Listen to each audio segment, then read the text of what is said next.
This is your news bulletin from Power 102 Digital. It is Thursday, 29th February 2024. Good morning, Trinidad and Tobago. This is news to 6 a.m. on News Power Digital. Clean up your lyrics. That's the appeal from Prime Minister Dr. Keith Rowley to artists in respect to language being used in their compositions and some music. At a news conference held at the Piarco International Airport yesterday upon return from Guyana, Dr. Rowley was asked his views on the position taken by Guyana President Dr. Irfanali that lyrics which glorify violence and criminality were having an adverse effect, particularly on the youth in the region. Dr. Rowley responded, quote, "I think the general consensus is that art, including music, has an effect on human form and human condition. And if the expression of that art, that music, is one that promotes and glorifies negatives in the form of violence, then clearly it ought to be condemned," end quote. Dr. Rowley added, "We at CARICOM discussed it at length and made distinctions between condemning it and banning it, because we believe to talk about banning something is simply to make it more attractive to those who still want to use it. Also, banning is ineffective in today's technological world." He also said to condemn art form that is appealing to the basest and to the direct nature and appealing to our worst condition, especially if it is to encourage violence and to act and participate in it, of course, degradation of women, as some of those lyrics are, then clearly we don't shy away from condemnation. Grenada and Suriname are interested in joining Trinidad, Tobago, Guyana, and Barbados, and St. Vincent and the Grenadines in operating a regional cargo service. Prime Minister Dr. Keith Rowley disclosed the information while speaking at a news conference yesterday afternoon, where he provided an update on his recent visit to the energy conference held in Guyana. Dr. Rowley said the aim is to start a cargo service which is sustainable, and groundwork is being done in sourcing appropriate vessels for such a venture, which was tremendous interest in this initiative. And the pilot project using the Galleon's passage from TNT has found a lot of favor, but that's not going to make a fast ferry service one small vessel like that. He added, "We're now committed to finding the appropriate vessels since the idea has found to be one we want to bring to reality. We can't just rely on one vessel from TNT in a pilot project. We are now looking further to getting appropriate vessels." The local business sector is being encouraged to explore opportunities in the agriculture industry in Guyana, which can help reduce the import bill into animal feed. The Prime Minister said the country can use its expertise in the manufacturing sector and take advantage through its equipment and knowledge to maintain the industry and export in Trinidad and Tobago. He said the nation is self-sufficient in the production of chickens, but feed and raw materials from abroad. Concerns are being raised about contingency plans for students attending Scarborough Secondary and Lambro Primary Schools following the oil spill in Tobago, according to Minority Leader in the Tobago House of Assembly, Calvin Morris. He said both schools remain closed following the development. During an interview yesterday, Wednesday, Morris expressed concerns about what he claimed was the need for adequate contingency measures to treat with standard for students at Lambro Anglican who are getting ready for the SE examination in terms of learning material. And Mr. Morris is also reporting that officials from the Tobago Emergency Management Agency indicated there seems to be a reduction in the significant leaking from the wrecked vessel in Tobago. He said a hydro survey has been done on elements surrounding the vessel, and what is resting has been completed. Morris is of the view that the actual cleanup could take some time. There are a number of teams involved in the process, which is taking quite a bit of time and resources. In news of the region, Jamaica, motorists should see a decrease in the pumps and the price of gasoline effective today, Thursday, February 29th, according to the latest ex-refinery costs from Petrojam. With both grades of gasoline down by $1.20, 90 octane will be sold for $171.28 Jamaican dollars per liter, while 87 octane will be sold at $165.17 per liter. Automotive diesel fuel will be sold at $176.65 per liter after a decrease of $3.50, and ultra-low sulfur diesel in Jamaica will be sold at $183.10 per liter, down by $3.06. And finally, Mitch McConnell, the U.S. Senate's longest-serving Republican leader, has announced he's finally stepping down from his leadership position in November. The Kentucky politician said it was time to move on in his address to the Senate on Wednesday. Mr. McConnell has proven key to passing conservative priorities and electing Republicans to Capitol Hill. And that's news to 6 a.m. right here on News Power Digital. We'll have major news coming your way at 7 a.m. Good morning.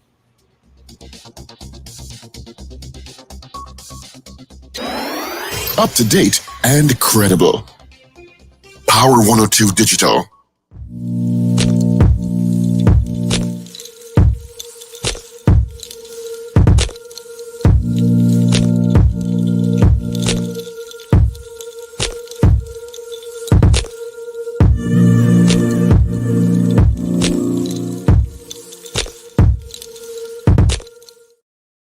Good morning, neighbors. 6.5 minutes after the hour of 6 o'clock. Thank you so much for joining us on the Power Breakfast Show on Power 102 Digital. The studio is at 88 to 90 Abercrombie Street in Port of Spain. Of course, it is Thursday. Last time we broadcast on this day was 4 years ago. Good morning to all those leapies. Happy birthday to you. To all those celebrating their birthday today. I know of one person at least. On this 29th day of February. All right. Of course, on the show this morning, you just heard from Paul Richards. We'll hear from Richard Ragoobarsingh. We got Ruben. We got Shane. My name is Steve Khan. It is a nice 23 degrees at Piarco International Airport, 24 at Crown Point in Tobago. And of course, let me say good morning, good night to Paul Richards before I say hello to all those that sent us a message.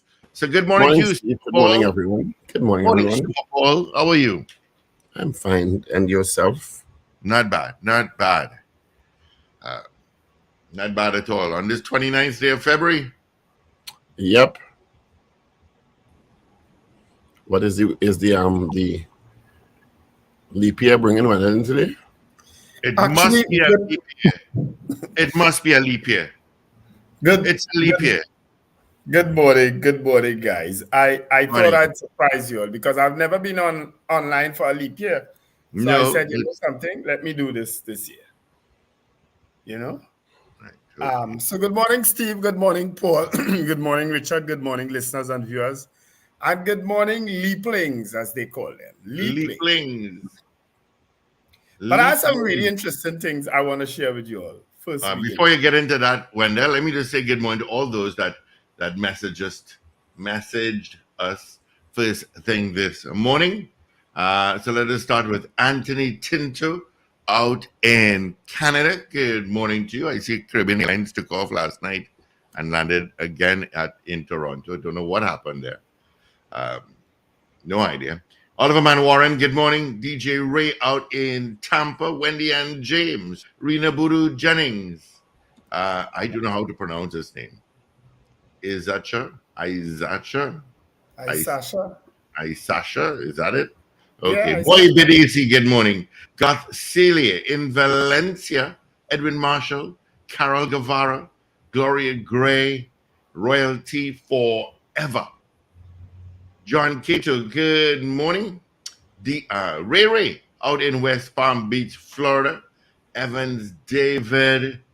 Beefy Smith in Goodwood, Tobago. Good morning. Josie Richardson and Trinidad Margo. Good morning to you guys. Hope you guys had a great evening. Let's see if we have anybody on WhatsApp. I believe we do.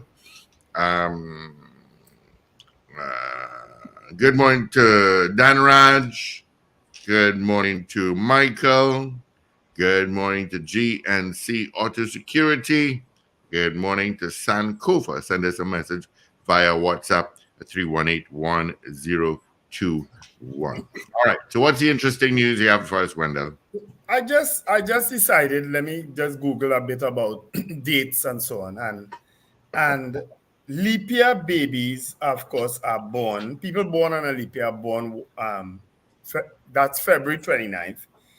The number about the odds are 1 in 1,461, which means there are really only about 5 million people born in the entire world on this day. Isn't that something?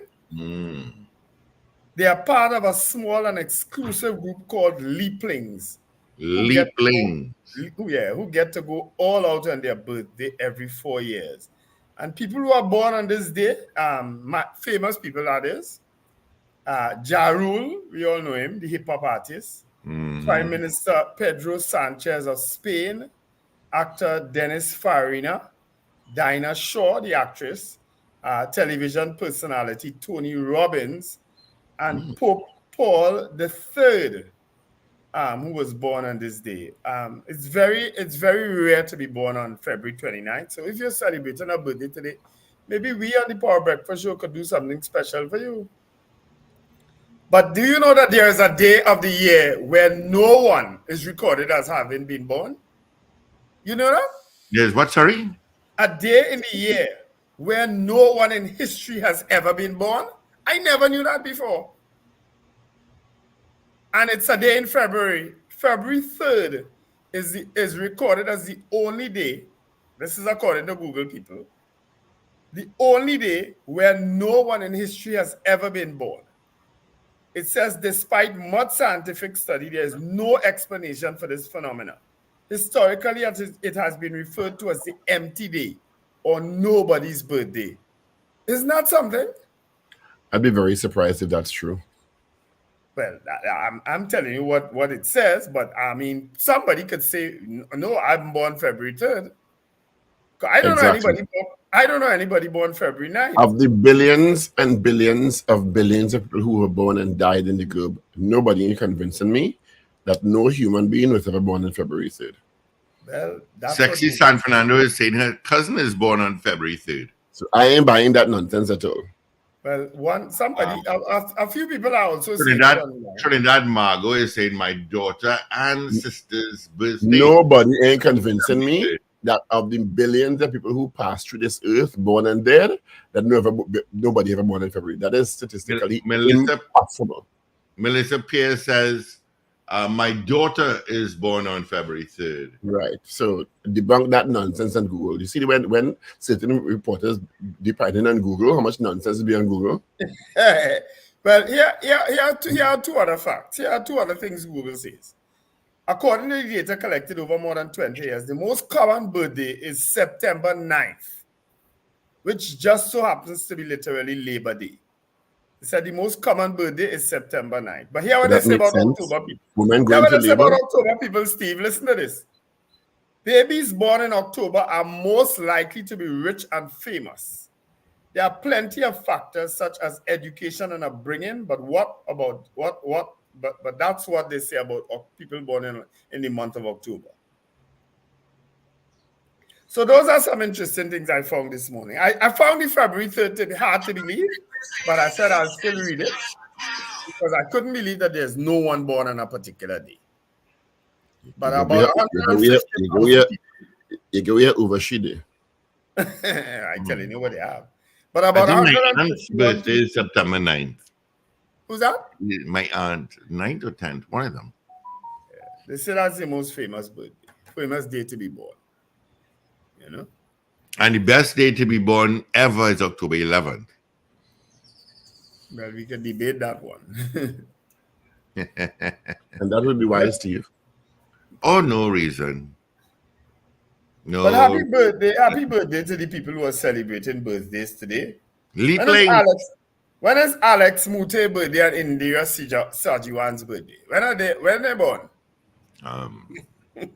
February 30th. Clearly, both of them had to have born outside of the thing. Let me see who have birthdays today. Roderick Perusa. Hey, Perusa is today? All right, I know Perusa very well from the Port of Spain Corporation. And Keisha Clark. Those are the only two people I have born today. The only reason I ain't talking about that Alex Mute thing is because I cannot independently verify it or say who posted it. Well, let me tell you something. That's the only reason I ain't talking about it. Did you? No, but I went on Indira Sajiwan posted something, a response to Alex Mute. A response to something that is purported to be posted by Alex Mute. Right, but Alex Mute responded on that link to. The person who goes by the name Alex Mute, let me say that. The person who goes by the name of Alex Mute also responded to Indira Sajiwan on that link and he is very abusive. Whoever that Alex Mute is, Well, whoever that Alex Mute is very abusive.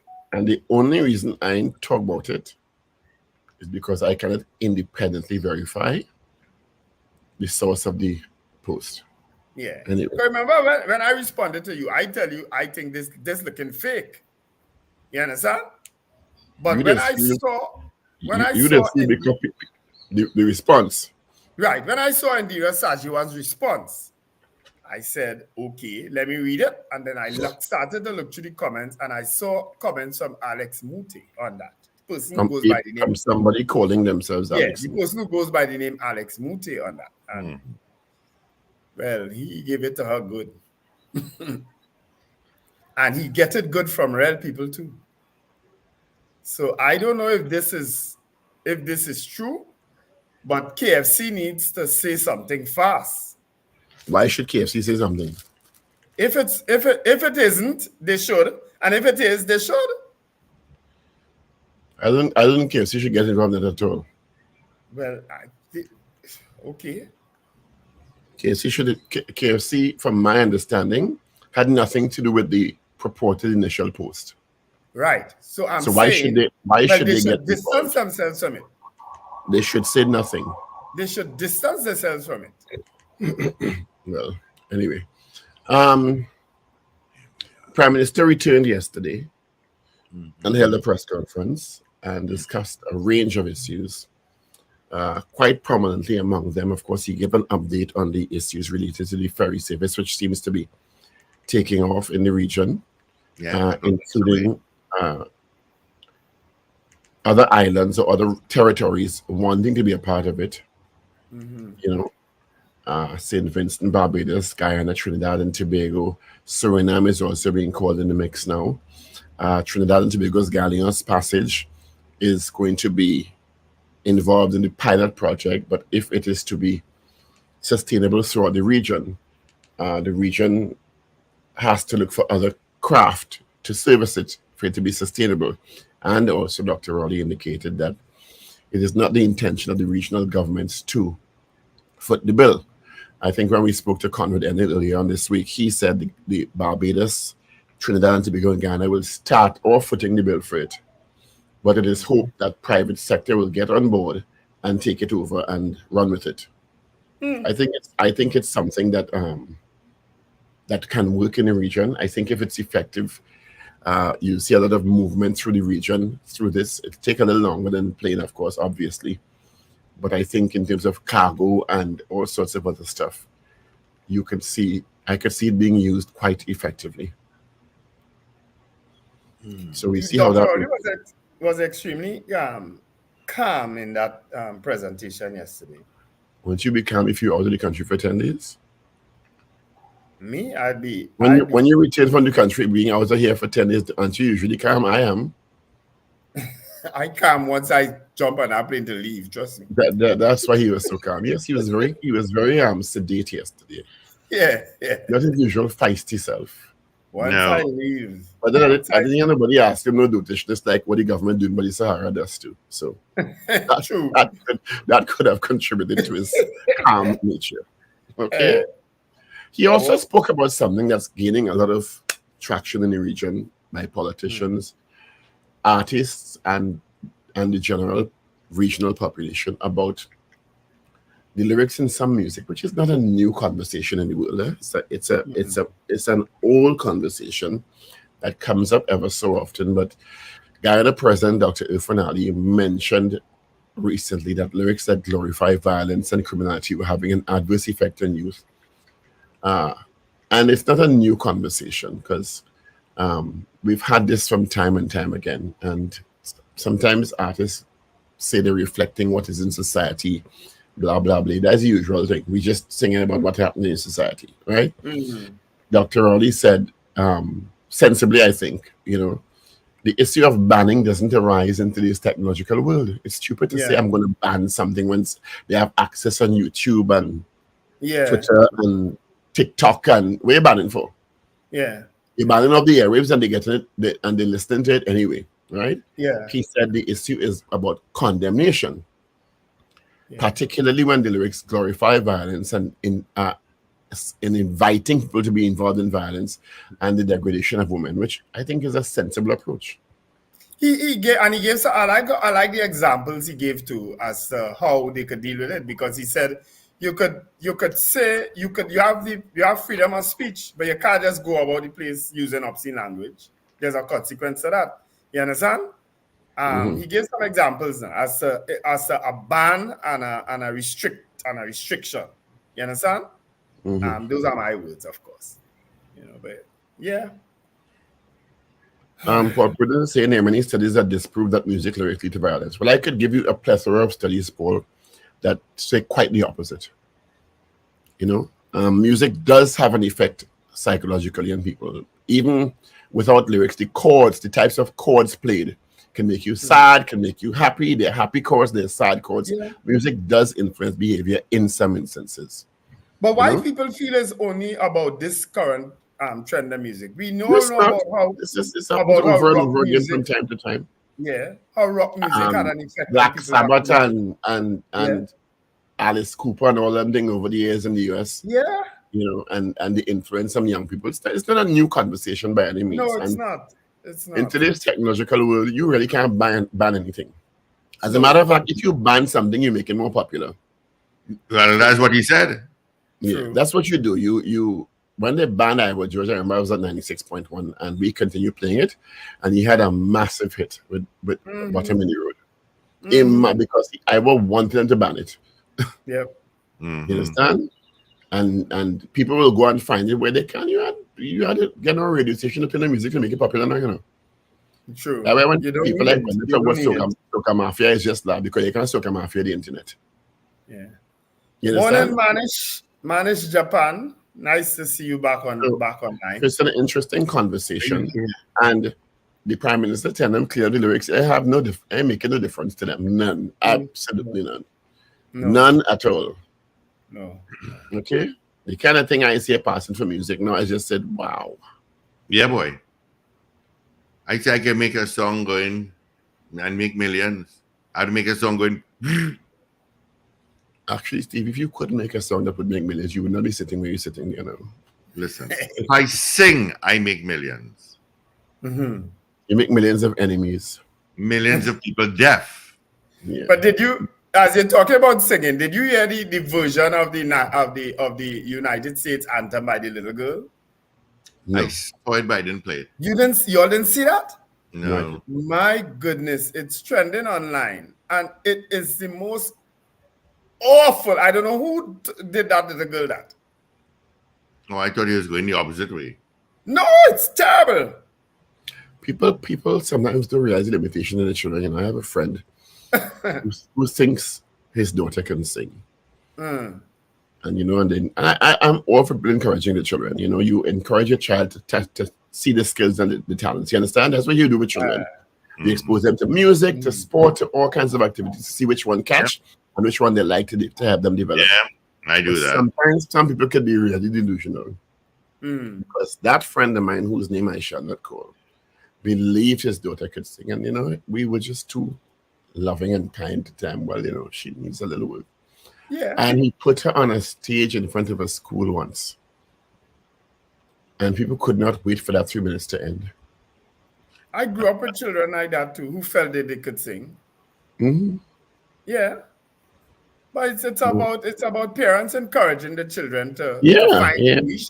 To find the niche. Yeah. You have to give them a chance to find the niche. And sometimes you have to be realistic and say, baby, I love you. I love you, but let's try cricket. Yeah. See, that didn't work with you at all. Let's see if we can swim. Yeah. Try something else. Let's see if you could swim, Maybe you could play the piano. Yeah.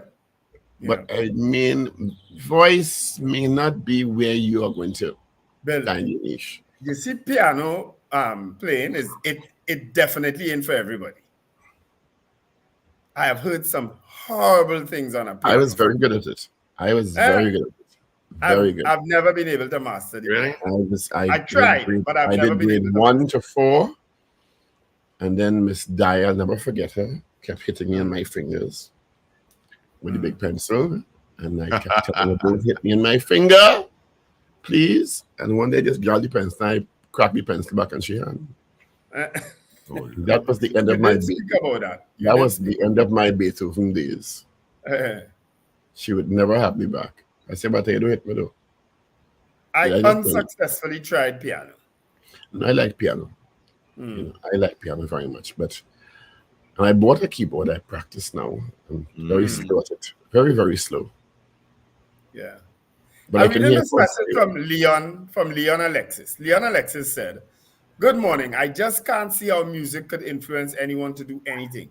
For years, I listened to all types of music, and to you, just take it in and relax." Well, Leon, the same effect music has on people, marijuana has on some people. There are some people who smoke marijuana, and they'll be the calmest thing out. And there's some people who smoke it and get on like an idiot. Well, so let me tell you the irony in that statement. Is that Leon said, I listen to music and relax. It is having an effect on you. Yeah, because you're relaxing. The fact that it's relaxing you, it's having an effect on you, sir. Yeah. You admitted it's having an effect on you. And in the same way, music with particular chord structures and lyrics it doesn't affect everyone the same way, but it can have an adverse effect on some young people and some older people. Yeah, it does. Do you know that is it Alzheimer's treatment, one of those cognitive neurodegenerative cognitive diseases? Music actually helps them to remember stuff. Yeah. Because they will lose all memory, and this is scientifically proven, of people's faces, people around them, and they will start singing songs word for word and can't remember their children's names. Yeah. Yeah. Because of the way music interacts with your brain, you know? Yeah. Jama, good morning, Jama. Jama, that question. Well, is Jama new to the program? Jama is probably new to the program. Okay. Jama, how was life under the rock? Well, don't say that. She could be new to the program, Steve. Speaking of rock, good morning, Marcia Rock. You know? I see. Hold on, Paul. There was a message I wanted to read for you. There was a message. Oh, here it is. Nasser Muhammad says, morning, Mr. Paul. I would like you to join NTA. Just didn't want that one to pass away. That will not be happening. And speaking of NTA, we have the political leader of the NTA coming up after 7. Yeah, so he was busy yesterday online. Yeah. You know, when he comes, I'll ask him. I don't know that his current trend of commentary is opening doors to reconciliation within the UNC. You know, he doesn't care, right? Well, I know he probably doesn't care, but I mean, he's saying his piece and he has the right to do that. I have a few things I want to ask him. In fact, once I stay on, I have a few things I want to ask him. You know? You understand? So, because I saw is it CNC3 or TV6 asked the question, which I think we can ask this morning, because Gary is suggesting that the UNC cannot win an election on its own. Yeah, that's a question. I think that was I think it's TV6 as a question. Yeah. Do you think the UNC can win an election on its own? Yeah. You understand? Yeah. As opposed to what Gary is suggesting, that they need a third party to help win an election. And not just a third party, in my opinion. This is my opinion, right? I think they need all the third parties to appear, to give the appearance of a united front again, which is what they did in 2010 successfully. That's the only way they're going to win the East-West Corridor. I am convinced of that. That could be our question this morning. Yeah, we could ask that. Philbert Collins asks, do you think Trinidad music is affecting Mrs. Prasad Bisesa? But she says she's a lover of it. Even Jolene John says she listens to it too. So, but Gary has trained his guns on Jolene John too, in terms of influencing Mrs. Bisesa away from that sort of unity. I mean, these are my words, convincing her that she can win the East-West Corridor on her own. He is putting that blame on Jolene John. That's a question I want to ask him today. And I also want to ask him about his how I should put it, his contribution towards their local government campaign last time. I really want to find out about that too, because Mrs. Prasad Bisesa, if you listen to her, is kind of debunking any contribution of them during that time. So, Well, she said they have to pull their weight, yeah, which implies that also that that they ain't getting no free ride on the UNC. So.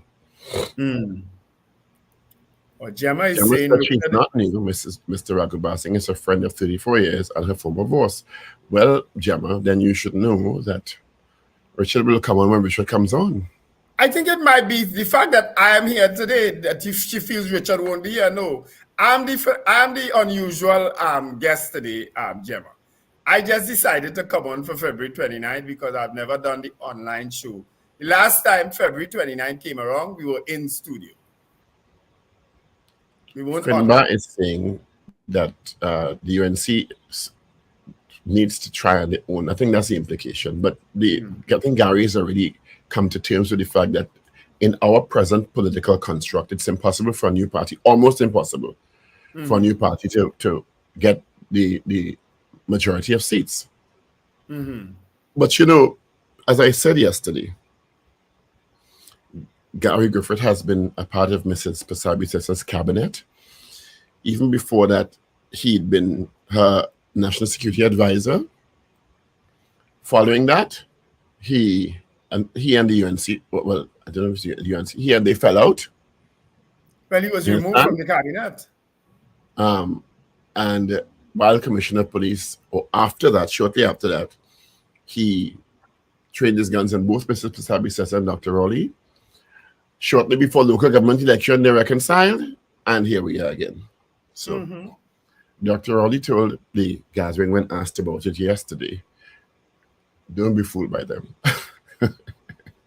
in a pre-seat form. He responded, they fall out?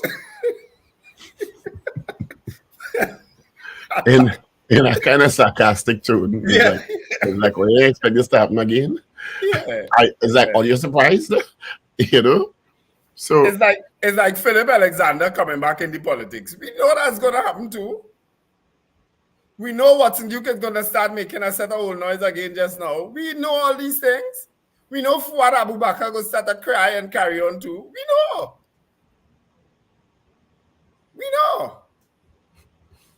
And join with anybody who will have. And join with anybody who will have him. Yeah. And join with anybody who will say, come online.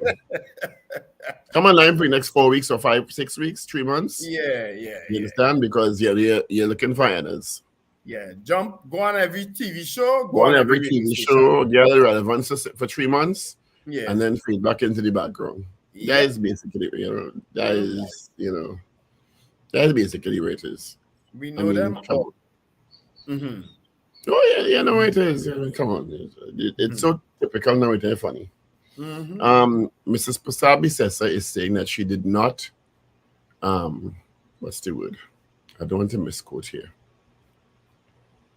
She did not mock Mr. Pandey. She said She said she never mocked Pandey, and by pointing out that he was her guru, and she continues to love him. Oh dear! I like how you do that, dude. What? But I'm trained to read with effect, You did a Richard there. You acted well. I'm trained to read for effect. On Monday, Mrs. Prasad Bisesa delivered a speech at the Presal Secondary School where she spoke about the strength of the UNC and the need for smaller parties to pull their weight. She spoke on how the UNC has grown as a party, and she recalled the Pandey days. Some people were like sheep and had to go to the Rienzi complex and sit in the crowd while 1 or 2 people spoke. She said today there are social groups and more communication where members can have their voices heard, and she is accessible to them. Mayaro MP Rushton Parry yesterday posted on social media saying, quote, "Stand up to those who mock Pandey," end quote. And Pandey's legacy should be protected. When asked by the Express to comment yesterday, Prasad Bisesa said she never mocked Pandey. open quotations, my comments about how some rank and file UNC members were previously treated as sheep were made many times before. They are not new comments. UNC rank and file members are hardworking, bright, diligent people who go out every day to build productive lives. They must be respected and treated with dignity. So she called them sheep and then said she didn't refer to them as in a disparaging way. Good morning, Ragoobarsingh. Morning, Richard. Hi, good morning. Good morning, guys. And good morning to our listeners, wherever you are. Not so prompt this morning, Paul. I was reading something, so I beg your pardon. Sorry. Good morning, Gemma. Richard is here. Richard, who is Gemma Brewster? Oh, she worked with me. That's what she said. Yeah. 34 years ago. Well, Mrs. Arbet, I watch it. She may have been working for 34 years, but no, she said she's been your friend of 34 years, but you were her boss, she said. Oh yeah. Okay. Yes, you might know it if it's here. Mrs. Yeah. Okay. Jack Warner has also jumped into the fray and said he wants Mrs. Pasal Bissessa and Mr. Griffith to reunite, put aside their differences. Well, we know, Mr. Warner, that will happen. Of course it will happen. Mm-hmm. This is a slight bump in the road. You all know that. It is. But Russian Parry issued this statement yesterday. He said, we must never permit anyone to undermine and disparage Mr. Pandey's proud legacy, because in doing so, we demoralize the best version of ourselves and our capacity to reach the fullest promise of our nation. We owe a lot to Mr. Pandey. We must uphold his memory by standing up to those who would belittle and mock his life's work. That could only be that could only have been leveled at one person, who said that the people used to go to Rienzi Complex like sheep and listen to one or two people speak. We didn't make that up. You want to continue? You're pushing hard. Now I know where you're coming this morning, and if you not fire-handed, wouldn't the fire? I really come in because, as I say, I've never been online on February 29th. And when I found the tidbits about the dates and so on, I said, let me just join them. And then this Alex Mute, Indira Sajiwan thing, these people who go by that name, well, Indira Sajiwan show her face. She did a video, a live video. So we know for sure it was her. We don't know who Alex Mute really is, if he is in fact the Mute from associated with that business. But that, when I saw that bacchanal, I say, wow, okay. I saw the Alex Mute thing, but what is the Indira Sajiwan thing? She responded to it. Yeah, I sent you it on Facebook. I only saw it on Facebook, so I sent it as a message to you on Facebook. Oh, okay. I'll have to look at it on Facebook Messenger. So she was responding to Alex Mute, is that it? Yes. Oh, okay. The Diabetes Association is also calling on the state to impose sugar taxes on foods. I think the Minister of Health has indicated that he will not be going down that route. Yeah. They don't seem to want to regulate anything related to food at all. You know? Just the people, and I have no problem calling people to take personal responsibility, you know. But I mean, at some stage, there's a reason why the US and the UK went down that route in some regard, because they understand the state also has a role to play via laws to manage what people eat and what they have access to, and the information about food from retailers, etc. Yeah. Because it ultimately impacts on the state at the end of the day in the health sector. Of course, they pay more and more money to deal with NCDs. Yeah, and you can't. And the Minister of Health is on record many times saying you cannot spend your way out of NCDs by medical interventions. Prevention is the way to go, and part of prevention is, yes, public awareness and public personal responsibility. Part of it also is the state saying, put the calorie count on the foods mandatory. in the UK, there's the sugar quota limits on some foods. You understand? Particularly foods that children consume, because the state also has to legislate some of that, in my opinion. And let me tell you something: food retailers will force, maybe kind, sugar-laced air down your throat if they can't make money. Mm-hmm. Well, they're not Because forcing it. they're about making money. Well, they're not forcing it down your throat. If the advertising is so powerful that sometimes you are compelled to, it is a kind of No, that is still a choice. a choice that you sometimes are brainwashed into making. It's still a choice. Why do you think people, a big cup of ice cream and mash up the sponge cake inside it and mix it up and eat it like that, which I do. I love that. But I don't do it often.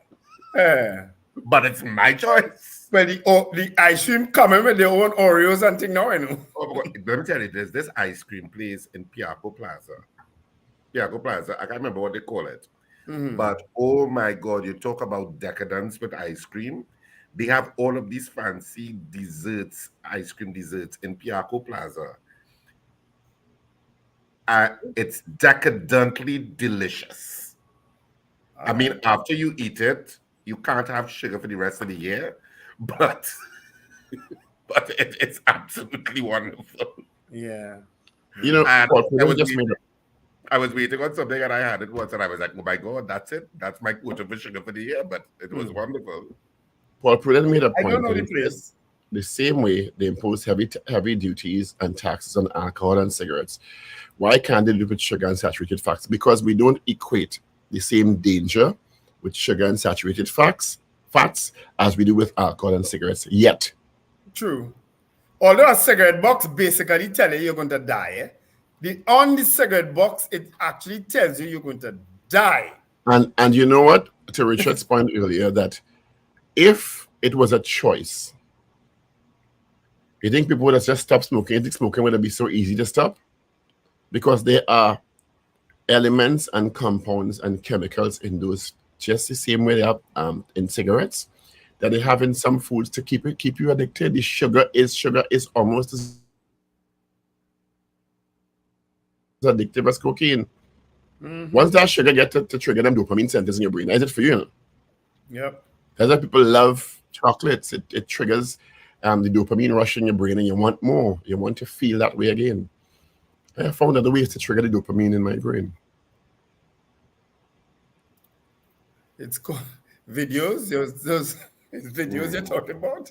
TikTok videos. Or Look TikTok, that he just live on TikTok and Instagram, you know. Because I'm gathering news. I'm gathering news. Just be coming all day, you know. I am gathering. I have to keep you all okura. That's what I'm doing. So we're talking about stuff. You all know what's happening, because I know you all don't have the time with your busy billion-dollar businesses to do it. So I'm curating for you all.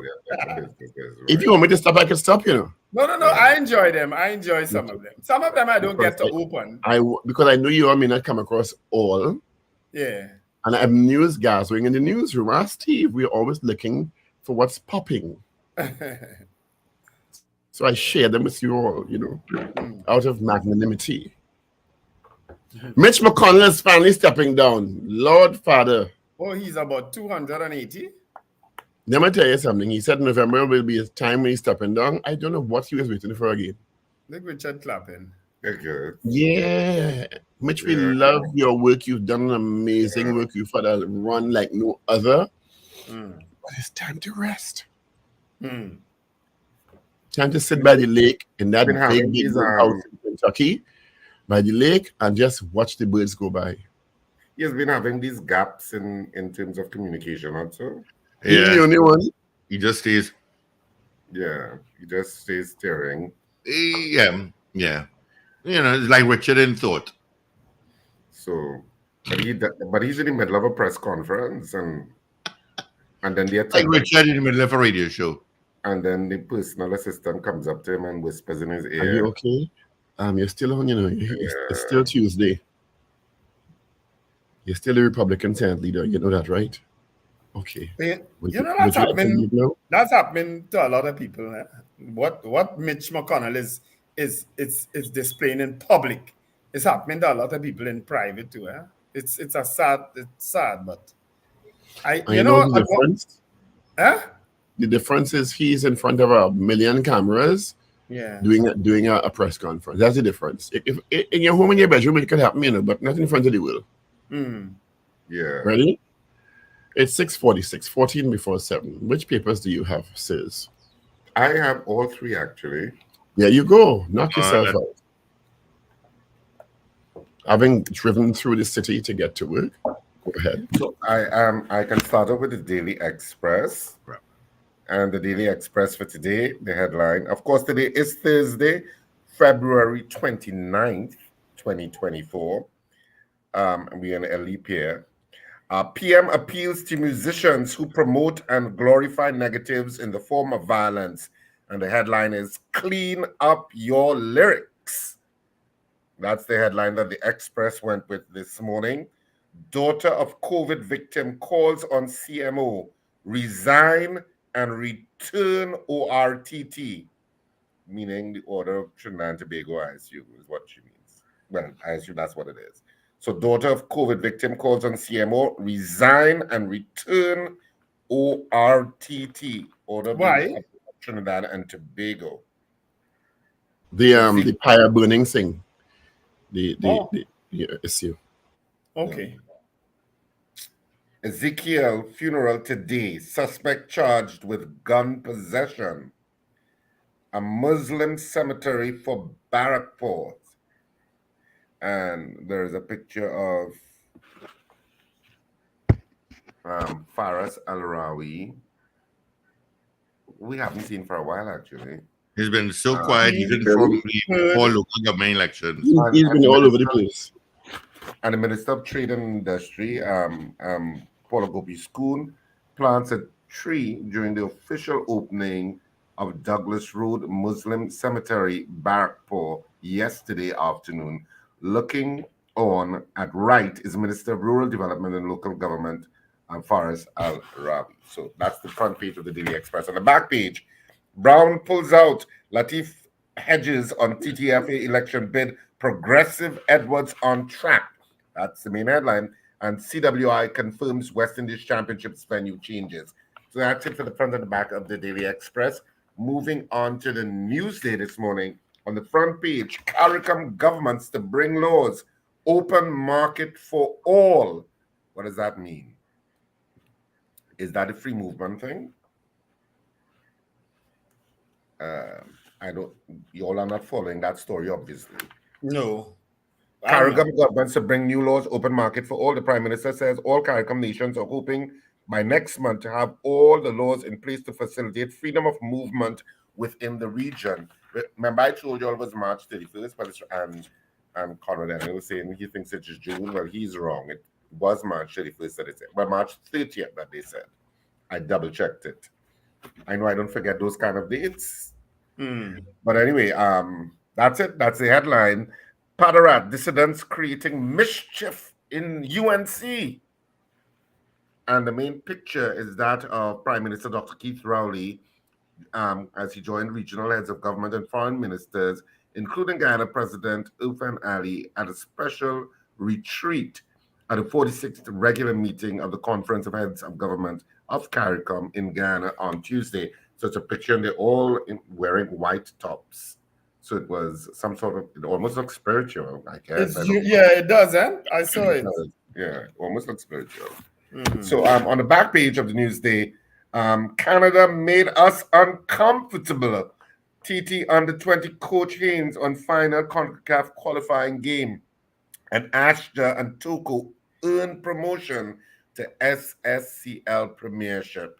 That's the front and back of the Newsday. And on the Trinidad and Tobago Guardian for this morning, what did they go with? Jack to make peace is the headline the Trinidad and Tobago Guardian went with this morning. Plans talks with Kamala and Gary to mend fences. Third parties steer clear of fallout. PM says, don't be fooled by their games. The main other headline, the main picture, CSME push. Ghana President Irfan Ali shows Prime Minister Dr. Keith Rowley pieces of art during the CARICOM Heads of Government retreat in Ghana on Tuesday, CARICOM has announced it will push to ratify CSME legislation across the region soon. Why would it require CSME legislation? I hope it's not going to be some sort of CSME application you have to make. It should be more seamless than that. I would want to think. Farley, long recovery after spill cleanup, and bandits rob torch classroom at Toko School. And on the back page of the Trinidad and Tobago Guardian today, Brown pulls out TTFA race. Edwards releases presidential slate. And that's it for our 3 dailies this morning. So now you know what the main Let's say good morning to Garth Salier from his sister Maria Salier. Good morning, Garth. Happy birthday to you. Hey, happy birthday, Garth. All right, let's get our morning poll results that we asked you yesterday. Do you think the UNC and NTA will reconcile the differences in time for the 2025 general elections? That was our poll yesterday. The results are in. 64%, 64 said yes. Okay. All right, so let's get into this morning's poll. Here we are. What's that? Do you think the UNC can win the 2025 general elections alone? All right, let's go.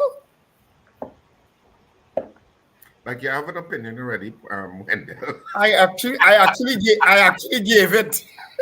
I gave it before you came on, before Gemma forced you on. I gave it. Oh God. Hey. Oh goodness. So that's our poll this morning. Do you think the UNC can win the 2025 general election alone? So you can start calling 222-TALK, 222-8255. North Americans, 866-525-1099. People on the web and the app and all our streaming services are where we are broadcasting. Facebook, Insta Live, LinkedIn, etc., including YouTube. You can send your votes via the comment section on those respective platforms. And of course, you can also send us your vote via WhatsApp at 868-318-1021. Do you think the UNC can win the 2025 general election alone? That's our poll this morning. Boy Bidesi wanted to be sure that his vote got in. He said no, and then he said no. Paul Prudence says yes, they did it alone in 2000. They did, and that's it. What, all of 10 months, if so much. All right, so let's get into our poll. We got some calls coming in. Good morning to you. Good morning, gentlemen. Sandy Grandy, no. Thank you, Grandy. Good morning to you, Val. Sunny San Fernando says no. Ooh, Paul Prudence says yes. Finbar Collins, yes. Evans David, no. Lennon Roberts, no way. Slick Money Grip, no. Rena Boodoo Jennings, no.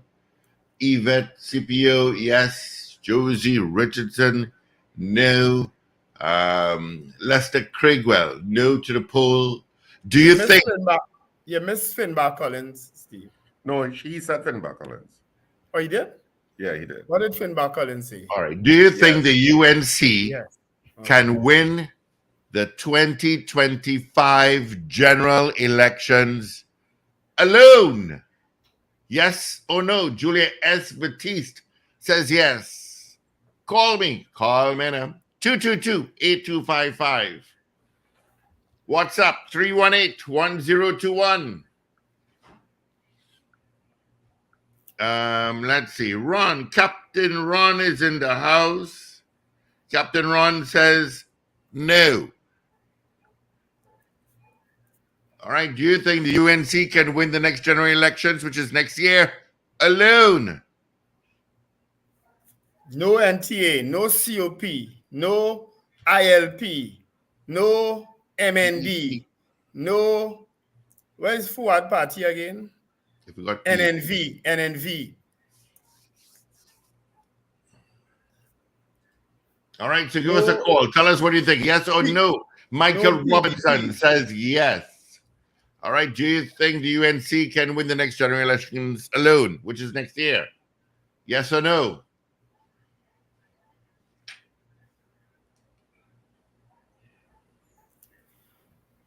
That's our poll.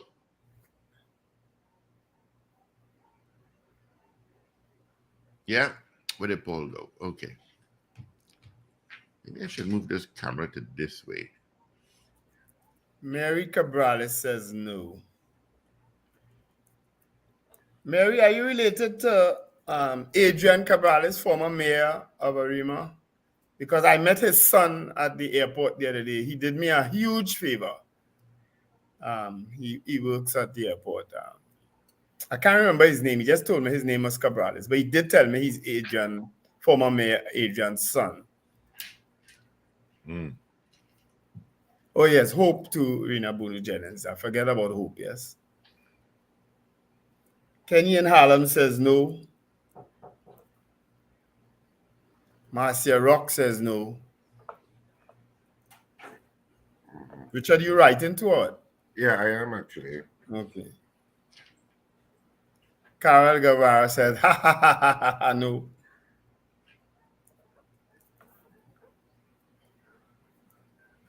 Richard woman say no. Helen Cabral, oh shit, she said yes. Okay, nice. Very, very nice gentleman. And very helpful to me.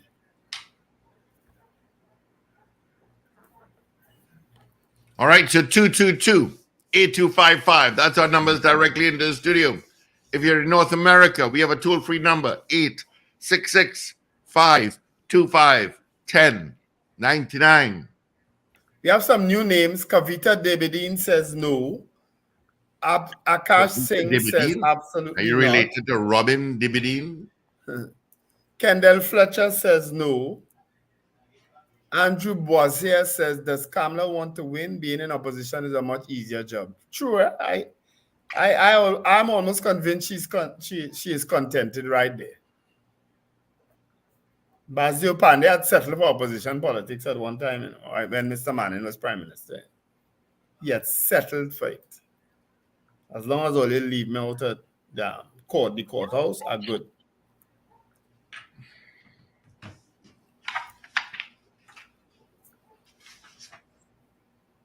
Kavita is not related to Robin, Steve.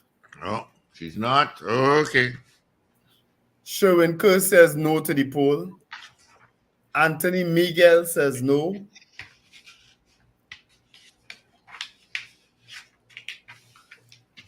Yeah, some new names this morning. Welcome to the Power Breakfast Show, people.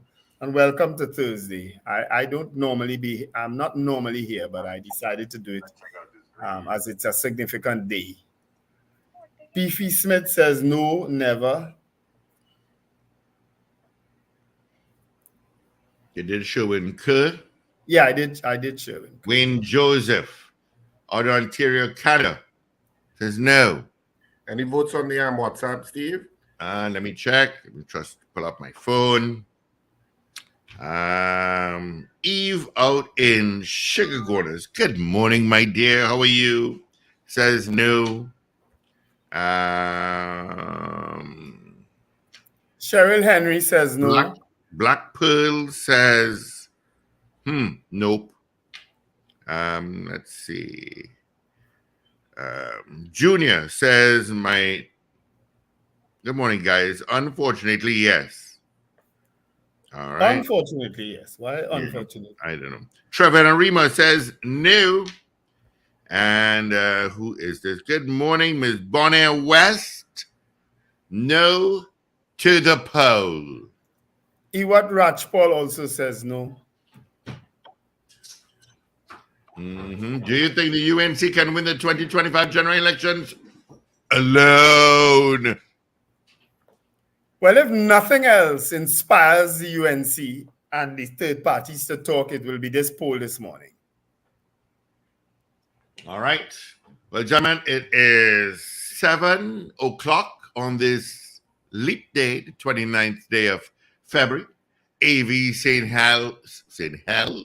Well, that kind of goes correct, actually. St. Hill is in. So let's get into our major news. Starts right now. This is your news bulletin from Power 102 Digital. Prime Minister Dr. Keith Rowley tells local artists to clean up their lyrics. Grenada and Suriname interested in regional cargo service formation.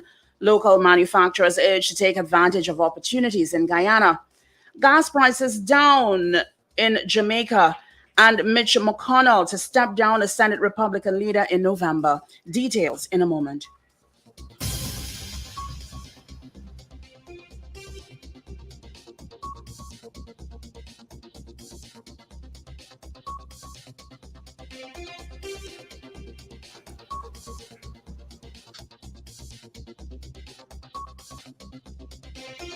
Hey, Morris.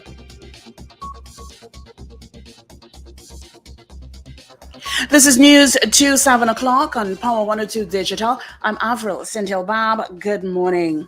Prime Minister Dr. Keith Rowley is telling artists they need to clean up their lyrics with respect to the language used in their compositions. At a news conference at Piarco International Airport yesterday on his return from Guyana, Dr. Rowley was asked his views about the position taken by Guyana President Dr. Irfan Ali that lyrics which glorify violence and criminality were having an adverse effect, particularly on the youth. The Prime Minister said that he believes the general consensus is that art, including music, has an effect on the human form and the human condition. And if the expression of that art, that music, is one that promotes and glorifies negativity in the form of violence, then clearly it ought to be condemned. He added that the issue was discussed by CARICOM members at length. However, they made a distinction between condemning it and banning it because they believe that to talk about banning something is simply to make it more attractive to those who will want to use it. He said they also believe that banning the music would be ineffective in today's technological world. Grenada and Suriname are interested in joining Trinidad and Tobago, Guyana, Barbados, and St. Vincent and the Grenadines in operating a regional cargo service. Prime Minister Dr. Keith Rowley disclosed the information at the news briefing yesterday. This was a major part of our discussion because there's tremendous interest in this initiative. And the pilot project using the Galleon Passage from Trinidad and Tobago, that has found a lot of favor, but that is not going to make a ferry service, one small vessel like that. We did discuss it and agree that the governments of the southern part of CARICOM, even those who are not already in, have indicated a willingness to be in. Dr. Rowley said the aim is to start a cargo service which is sustainable, and groundwork is being done in sourcing appropriate vessels for such a venture. The private sector will be engaged for their input and support. We have to find the appropriate vessels, since the idea is found to be one that we want to bring reality to. We can't just rely on one vessel from Trinidad and Tobago as a pilot project. We're looking further now at getting appropriate vessels, because for it to get the full benefit, the service has to be sustainable.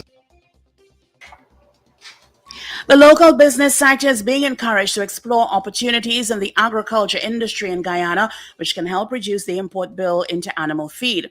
Prime Minister Dr. Keith Rowley says this country can use its expertise in the manufacture sector and take advantage through its equipment and knowledge to maintain the industry and export in Trinidad and Tobago.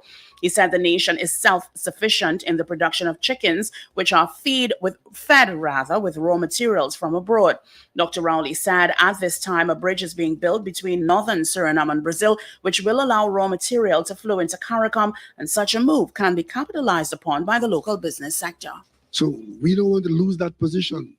So even though we don't have the acreage to produce the large volumes of the raw material, we have the equipment and the know-how and the expertise to use that raw material to maintain manufacturing and exporting Trinidad and Tobago. And that's what's going on. But as I told you before, you have to understand the scale. Driving along this road, we're talking about a 6-hour drive. It's a 6-hour drive. Former Government Minister Jack Warner says he wants to help repair the fracture in the relationship between opposition leader Kamala Persad-Bissassa and National Transformation Alliance head Gary Griffith. Warner's comments came yesterday following Persad-Bissassa and Griffith's traded verbal jabs over the NTA's ability to bring a meaningful contribution to the UNC's push in next year's general election. Warner insisted that he would not allow the parties to go their separate ways. He said that he would not comment further on the matter, as he wants to be in the best position to mediate on the issue. UNC Deputy Leader Jerlene John also yesterday refused to address Griffith's claim that it was she who was influencing Prasad Basasa in her attack against the NTA, according to media reports. Meanwhile, Movement for Social Justice, a former UNC coalition partner, said the MSJ has absolutely no intention of entertaining Prasad Basasa's invitation for parties to join her. The party's president, David Abdullah, said that she could say whatever she wants, but he was well versed in how she thinks. He said the UNC was highly disrespectful to the MSJ with what they brought to the table. Meanwhile, the Congress of the People leader, Kurt Sinnott, also said while it has intentions of contesting the general election, it is likely a UNC banner will be by its side. Minority Leader in the Tobago House of Assembly, Calvon Morris, is reporting officials from the Tobago Emergency Management Agency indicates that there seems to be a reduction in the significant leaking from the wrecked vessel in Tobago. He says a hydro survey has been done on elements which surround the vessel and what it is resting on has been completed. Morris is of the view the actual cleanup could take some time, and there are a number of teams involved in the process, which is taking a lot of time and resources. Thankfully, there seems to be some level of containment. Last information I got is that the leaking itself coming out from the vessel seems to have slowed down it drastically. So, as a matter of fact, in talking to the people at TEMA, they were saying that they have not really noticed any significant leaking over the past couple of days. So that is good news. There seems to be a level of containment. During an interview on Power 102 Digital on the Power Breakfast Show yesterday, Morris was asked about his level of involvement, to which he said the THA has not included him as part of their response, adding he went personally and volunteered, admitting it is not an easy task. In terms of the impact on businesses, Mr. Morris said the Magdalena Grand Hotel management has indicated fumes from the oil spill have been affecting some guests and occupancy remains good at this time. However, he said fisherfolk have also been affected in a significant way. Since the occurrence of the oil spill, Scarborough Secondary School, which is one of the largest secondary schools on the island, as well as Lambeau Primary School, those two schools have remained closed, and their learning has been significantly affected. You're listening to news on Power 102 Digital to 7 o'clock. In Jamaica, motorists should see a decrease at the pumps in the price of gasoline effective today, according to the latest ex-refinery costs from Petrojam, with both grades of gasoline down by $1.20. 90 octane will be sold at $171.28 per liter, while 87 octane will be sold at $165.17 per liter. Automotive diesel fuel will be sold at $176.65 per liter after a decrease of $3.50, and ultra-low sulfur diesel will be sold at $183.10 per liter, down $3.06. Further afield, Mitch McConnell, the U.S. Senate's longest-serving Republican leader, has announced he's stepping down from his leadership position in November. The Kentucky politician said it was time to move on in his address to the Senate on Wednesday. Mr. McConnell has proven key to passing conservative priorities and electing Republicans to Capitol Hill. Well, finally, here's weather news for the period today till midnight. Trinidad and Tobago generally sunny and hazy with a chance of a few partly cloudy intervals with isolated showers. Tonight will be generally fair apart from the chance of showers over a few areas. Look out for a forecast maximum temperature of 32 degrees Celsius, both at Piarco International Airport and Crown Point in Tobago. Currently, the temperature at Piarco is 24 degrees Celsius. It is 25 degrees Celsius at Crown Point in Tobago. Recapping your headlines at 7 o'clock, Prime Minister Dr. Keith Rowley tells local artists to clean up their lyrics. Grenada and Suriname said to be interested in regional cargo service formation. Local manufacturers urged to take advantage of opportunities in Guyana. Gas prices down in Jamaica, and Mitch McConnell to step down as Senate Republican leader in November in the U.S. I'm Avril Cynthia Bob. That was News 2, 7 o'clock on Power 102 Digital.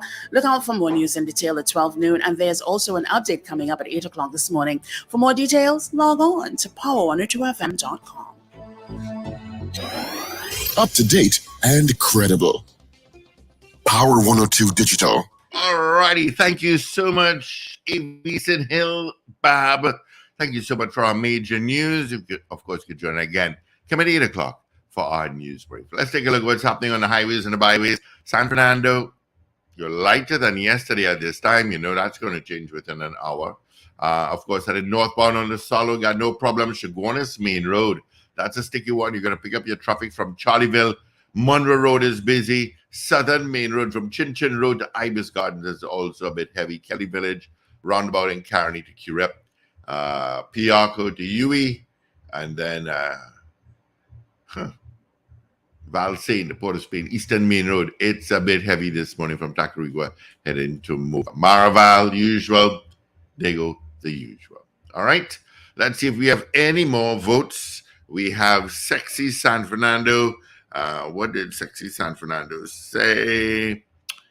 Okay. Sexy San Fernando says, no way. And then we have Michael saying no. We got Danrad saying, I don't think so. All right. So there you go. We also have Brian Marcel saying never. Cheryl Henry. Morgan saying, oh, hell no. And Wayne B says, no, well, Wayne B would have voted already. Yeah. All right. And Trini in Boston. Morning, Trini in Boston. How are you? Nice meeting you over the carnival season. So we had all of those votes saying no. Mm-hmm. And wait, don't give the results yet. Let's see if we can get Gary on, and he said he didn't get a link, but I know he sent it before. But he's on, yeah. He's on. He's on? Okay. There he is. All right, so let's get the results. Our morning poll. It's on your screen. All right, this morning, of course, we asked. Yeah, do you think the UNC can win the 2025 general elections alone? Let's get those results, Wendell. Well, it was a runaway, just as I suspected, but 35 people said no, they cannot win an election on their own. 6 people said yes, and I suspect a couple in those 6 people were being sarcastic. I suspect so. But 6 people said yes, they can. 1 person said they did it in 2000. 1 person said yes. Yes, they did. But lasted, all of 8-9 months after. And 35 said no, they cannot win alone. All right, which is my opinion. But if nothing else forces them to come back together and go begging that man who folded his arms there for help again, it is this poll. Well, I do beg to differ though. Good morning. The six persons were legitimate. I think it was Julian John and her family. But that's the only house that thinks that they could win alone. Look at Paul. In all seriousness, Gary, what is this thing about Julian John all of a sudden? Because I know when you zero in on somebody is not without reason sometimes, you know? Yeah, definitely. When it is I decide to pick a target, there's a reason for it. Julian John, good morning, everyone. Julian John, prior to the local government election, Kamala Prasad was contacting me constantly because she was fully aware that you need that third constituency to ensure that you didn't lose Sangre Grande and even get a further distance in San Fernando. So you needed that push. Julian John in that meeting said point blank, we don't need you. We don't care. We don't need any other party. We could win alone. It was unbelievable. Now, Julian has no political experience per se. She has never been in government. She's never been a minister. She's never been in cabinet. Julian John was the Minister of Works at one point? No. She was Minister of Works when the airport was open. Yes, she was. That's not true. I heard you say on TV6. Julian John was Minister of Works. I don't think. I think she was. I know she was in charge with UDCOT. She was in charge of and UDCOT. HDC, but I do believe Julian John was once minister. We'll I check, stand corrected. I can't recall that. I think No, she I was could as a minister. confirm, gentlemen, Yeah. I could confirm when the airport was open in 2000, Julian John was the minister. Yes. So when you I said know it, I I thought it was strange. Yeah. Under Basio Pandey. She I was more looking at it from the People's Partnership in 2010 when she was walking beside me when we opened the Piccadilly Street station. And I remember that from then she was not in government. So she said point blank that there was no that we could win on our own. And it was unbelievable. You couldn't win on your own in 2015 and 2020. I think that you have done more to cause the third constituency to say, well, yeah, we believe in you now. We don't need it. And that is the unfortunate thing. So from there, there's been a feud. There's been bad blood with her demonizing the third constituency. And Kamala Persad-Bissessar, in fairness to her, she ignored it and we moved forward in the local government. But what we would have seen is eventually it seems that she has acquired the ears of Kamala Persad-Bissessar, and the comments that Kamala Persad-Bissessar has been making is exactly what Julian John was stating prior to the local government election. Yeah, she was the Minister of Transport, Minister of Tourism Affairs, 2001. 2000. Yeah, and one. Because when the airport was open, she was actually the minister. It was open on Basio Pandey birthday. Why do I remember these things? I know, you love the UNC? Yeah. So Gary, so is this? Do you think this? Where do you think? What do you think is the origin of this issue that? I can't speak on behalf of Julian John, but you seem to have described some sort of issue. Is it with every other third force party, or is it specifically with you and the NT? In your opinion? No. What she said is we don't need anybody else. There have been several other persons that had overtures to Julian John, and she told them the same thing. I think I recall I heard Larry Lala, Jerry Yetming, Carlos John. So several people met with her, and she gave the same impression: we don't need you, we don't need anyone else. UNC can win on their own, and it is the right. Just like how you got those 6 people out of the 35. There will be people who would want to believe that. There are people that believe that NTA could win on its own as well. But you have to be a realist. You have to understand that the UNC have never won an election on their own other than one occasion, and that lasted a few months. And that was because what Basio Pandey did is what Kamala Persad-Bissessar was trying to target him for. He was able to embrace that third constituency under the UNC, and that's the only time it ever happened. And because he did it, it caused certain persons in the UNC to say, hey, you're bringing in these outsiders to try to be a part of our party. Time for us to collapse the government. So that is what ever happened. The most recent evidence we have of the UNC going a general election on their own was 2015 and 2020, both of which they lost to the PNM. So, I mean, that adds credence to what you're saying in the most recent political history of Trinidad and Tobago. Now, Mrs. Persad-Bissessar made some statements in Presal. Do you think those statements were influenced by that thought process of Senator John? No, definitely. But remember, it is also a thought process from what we would have seen that transpired in the People's Partnership from 2010 to 2015.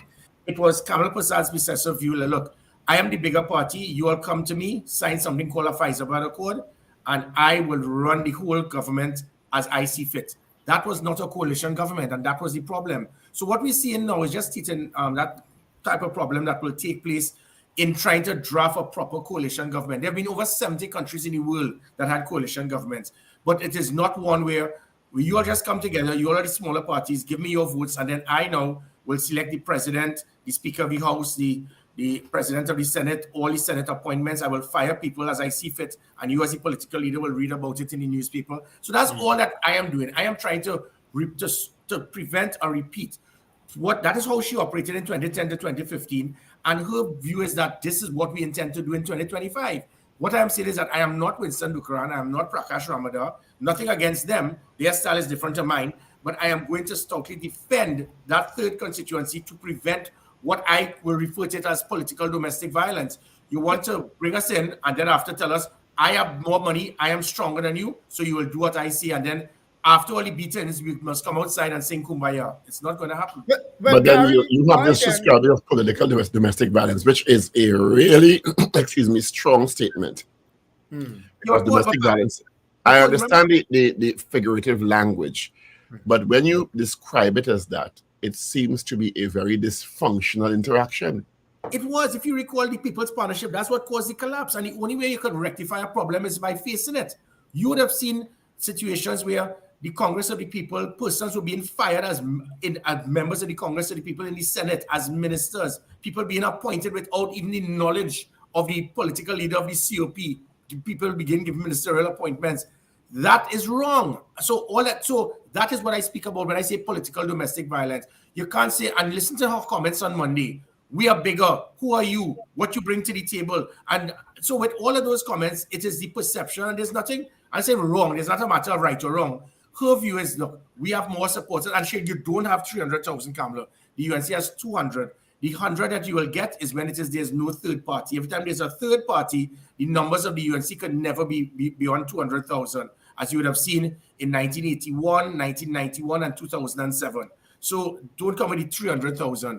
When there's a third party, the UNC could never win. Anytime there's a third party, it spells a greater success for the PNM. So if we go in a 3-horse race in next year, the PNM will most likely, they could win Samoa, Barataria, Shogunas, East or West, I can't remember which one, and Maruga. So are you by the overtures to the UNC then admitting to yourself, I think you've done this with us before, to be very honest, that you are also, by your overtures to the UNC as a third-party force, adding to the UNC's potential power in the election, saying that you are also fighting for your political relevance by needing to join with a bigger political party like the UNC. Is that what you're suggesting?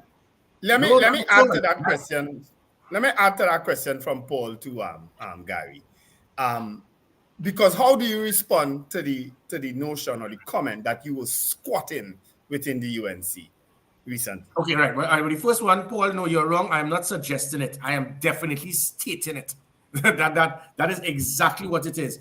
A third constituency is not going to have any relevance unless you're in government or you have seats. They cannot get those seats unless there's some degree of an alliance with the opposition because of our first past the post system. It's as simple as that. The UNR got 91,000 91,000 votes, which was about 30%. They got no seats in 1981. In 1991, the NR got 127,000, 25% plus, nothing. The Congress of the People got 147,000 to the UNC's 190,000. Look at the difference. It's almost neck and neck.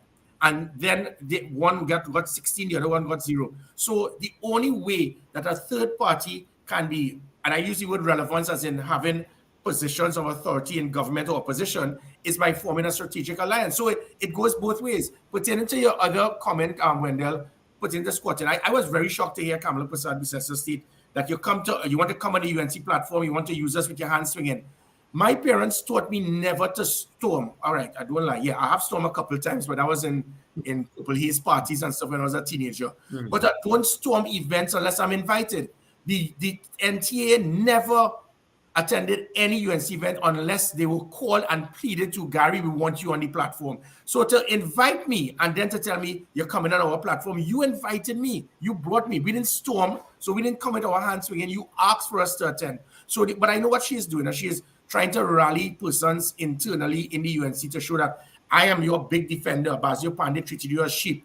Other persons see you as kindergarten children. Gary Griffith and these third party will come with a knife and fork and try to take control of you. So she's trying to solidify her base for internal election, which is fine. My job is to stoutly defend that third constituency to ensure that there's not a repeat of 2010 to 2015. So in other words, you're admitting that you were used by Kamala Prasad-Bissessar? Not at all. Not at all. It is just as Senator Richards just said. The UNC needs the NTA just as much as the NTA needs the UNC. It is for all persons to understand and appreciate that. We cannot go into a marriage of convenience. We cannot go into a marriage where it is love, honor, and obey. It has that the days of that is over.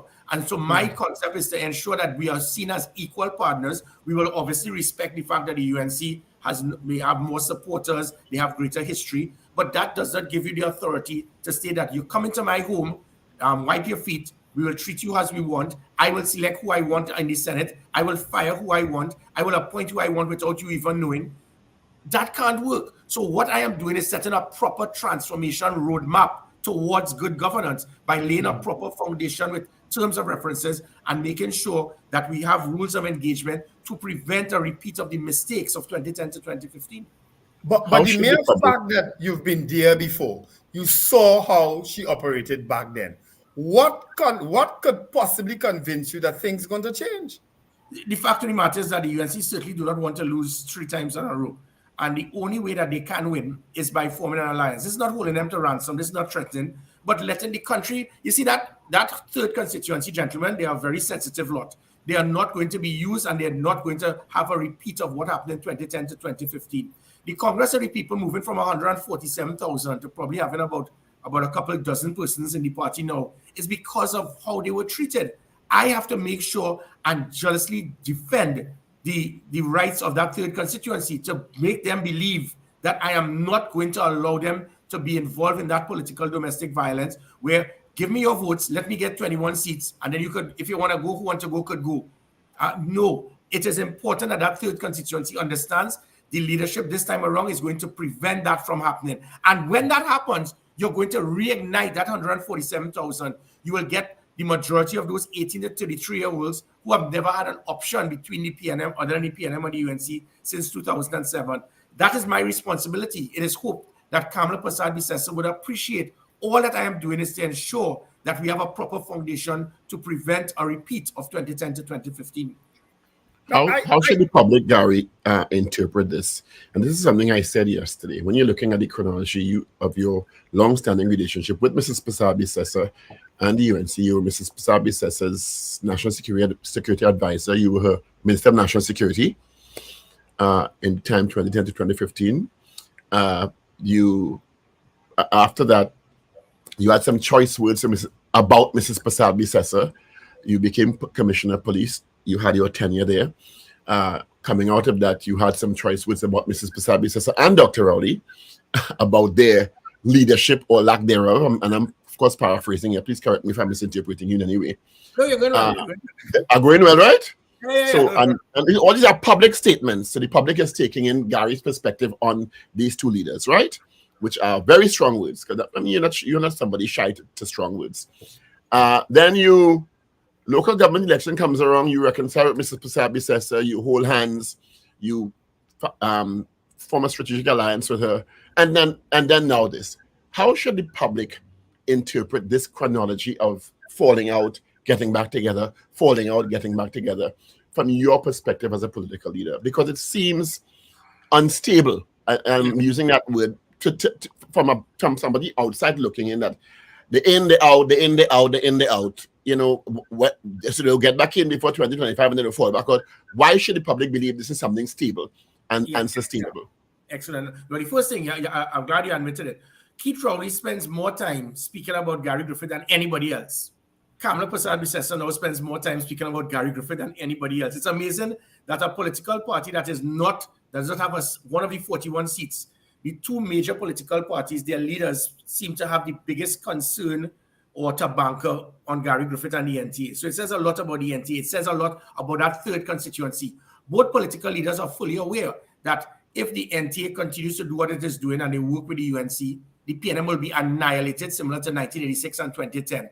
Kamala Persad-Bissessar is also aware that if it is that you disrespect us and we go our separate ways, you're going to get a repeat of the results of 1981, 1991, and 2007, where you might very well lose 3 more seats and it'll become 25-16. Therein lies the strength of the third constituency. My job is I'm not here to make friends. I'm here to do a job, to strongly represent that third constituency and to ensure we have a proper, stable government. Paul, as you just said, that is what a marriage is about. A marriage, when it is we now start something like this, yes, there was an initial situation in local government election, but it was there with Julian John in Kamala's head constantly. Take them out, remove them. She did every single thing to try to belittle and undermine the NTA.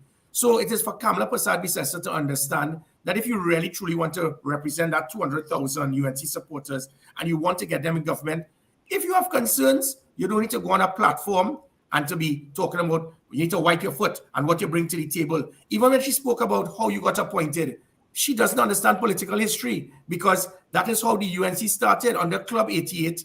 Basio Pandey was appointed by a group of persons, and then it was a year or a couple of years later before you had your internal election. So the type of petty comments being made, it is not what is required. If we want to deal with a situation, you could have contacted me, but you didn't for 3 weeks. So my job, Paul, is not to, I intend to be very transparent. I intend to ensure to that third constituency, we are not going to allow a repeat of 2010 to 2015. So but how is this public spat in keeping with building public confidence in either both the UNC and or the NTA and any potential political marriage? Because the public is looking on, as you would well imagine, and saying, but these people, and I understand your analogy, well, it's marriages have falling out and coming back together, but marriages, I don't know that anybody's marriage could withstand public consumption of this kind of discord over a long period of time. People will say, well, something is wrong here. You understand? Yeah. And I understand the concept of falling out and this, but this, your rhetoric, Mrs. Prasad rhetoric, I haven't heard anything from Julian John yet. How is that helping the public to say this is a potential vehicle for good governance when this happens in the public domain? Yeah, because good governance is not based on what you say on a political platform. The foundation that you're going to get for a good governance is a transformation roadmap. That is what is going to unite the parties. That is what is going to unite the country. What we this public fight is a transformation roadmap? No, that's not what I said. What I said is what is going to cause the unification of the parties and the country is a transformation roadmap of solutions that we intend to bring. That is what is going to bring the parties together. Speaking on a platform and attacking Gary Griffith or vice versa, I agree, that is not the avenue. But again, I think it is important that there must be a degree of transparency. You had 147,000 persons voting for a UNC government, and then they realized, but we have no part of the government. That can't be right. It is important that I stoutly defend that third constituency to let them know. Because if it is I don't do what I'm doing, they're not going to come and vote, you know. Don't feel as because I'm a good looks that third party people are just going to turn up. They want to ensure that we are not going to be used in any way. Stop laughing, Paul. We are not going to be used in any way again. And they want to ensure that we will be part of the government. So I am setting the framework, one, for my own supporters to say that, hey, I am going to defend you and prevent a repeat. If I don't do that, that 147,000 could become 40,000. I need to win back that 147,000. The only way to get back that confidence is knowing that there's leadership that is going to prevent that political domestic violence of 2010. You know, Gary, for some very strange reason, I think I understand your strategy, you know, because when Sandukaran, let's face it, was considered to be a weak leader. He was well liked, integrity intact and so on, but he was considered to be weak. So as a consequence of his weakness and then turning it over to Prakash Ramadhan, it diminished the capability of the Congress of the People to negotiate within our government. So I understand that party's strategy, but it just seems too that the opposition to the PNM hoping that the PNM is so disliked as a government that they could slip in, and that's what you all hoping, in my opinion, that the people get to dislike the PNM so much at that point in time that they will say, let's just go ahead with these guys and then. Yeah, and you're correct, Wendell. You're correct, because when I see, in contrast to Kamala Prasad-Visessa's comment, you need to pull your weight. I pulled my weight. I lost 25 pounds pulling my weight in that local government election, doing what no political leader ever did. I walked the length and breadth of the corridor from Diego Martin up in Scorpion Hill, Cameron Road, Lupino, Lavantil, Silots, Beetham, Arima, Tunapuna, then even San Fernando and Sangre Grande to help UNC candidates. So to make a very comical comment, you need to pull your weight. Where were you pulling your weight? So I understand. And when I did that walk in that corridor, the UNC and Kamala needs to come away from Deep South to come in the corridor and understand how people feel about the UNC. And it's not to attack the UNC, because the PNM going to South and Central, they will get the same response. That corridor is a critical element to decide who wins an election. And that is where that third constituency comes in. The majority of those floating voters are in that corridor from Diego Martin to Arima, inclusive of Sangre Grande, San Fernando West, and even Point Fortin. So that is where you're not going to get those people to come and vote if they believe that this is going to be a repeat of a UNC government just utilizing the third constituency. I have my job to do. She needs to just back off and respect the third constituency. We must be seen as equal partners. It cannot be that one partner is more equal than the other. I get all of that, today. Gary, and I get all of that, and the issue. I think the biggest issue is how do you motivate that independent voter to come out and vote, because I think they are the most disillusioned group, and I think they are being joined in that group by disillusioned UNC and disillusioned PNM members. Yeah. And there's a toxicity and divisiveness in the politics. And it's not only unique to Trinidad, I think it's replicated in several countries, including the United States, that just has voters almost apathetic about how do I participate in a process that is so toxic. And when you have those kind of disagreements that are so public, which we are discussing this morning, it feeds into that whole toxicity and divisiveness. And if you're talking transformation has to be in everything that you do, even before you get to government. And that transformation has to be about how we communicate with each other and how we deal with the politics. And if those independent voters are not seeing that transformation happening in terms of what they're seeing the alternatives doing, why should they vote? Yeah, and there's nothing I could even challenge there. You're spot on, and you're correct, Richard. And that is where, again, what I am bringing to the table is solutions. We are not here to spend time bashing the PNM or the UNC. We intend to spend all our time finding solutions, not just a national security, but a transformation roadmap that you're going to see to assist in turning around Trinidad and Tobago. When I operated as minister, it was my accident that it was the highest reduction in serious crime in 31 years. As commissioner of police, it wasn't accident that it was the highest reduction in violent crime in 17 years, or that public trust in the police moved from 14 to 59%. On my departure, it went back down to 8%. It is proper type of leadership that I intend to put. And it's not me, it's a team. That same team that transformed national security would transform health, education, the economy. That is what those persons you speak about, Richard, want to hear. They don't want to hear who could bash anyone. So yes, it was unfortunate that the political leader of the UNC went on the platform, but that is her style. That is how she figured, I intend to get into the next government doing exactly that. There's no right and wrong to it, because you have 70-odd coalition governments in the world, in countries, 70 countries, had or have. And some have been like that. I am going to be the maximum leader. You just give me votes of your parties and I will run it. That is not happening again. That's the difference. I intend to make sure we have a type of coalition government that gives representation. That's what caused the MSJ and TOP and the COP and all of that and NJAC to leave, because they realized, but we're not part of this government. Nobody's speaking to us. That is what I'm doing. It is going to be difficult. My job is to get Kamala Persad-Bissessar to understand the value and respect that third constituency, which is what Basio Pandey did in 2000. She just needs to do the same thing. It's not going to take away anything from the UNC. She needs to just appreciate. Well, go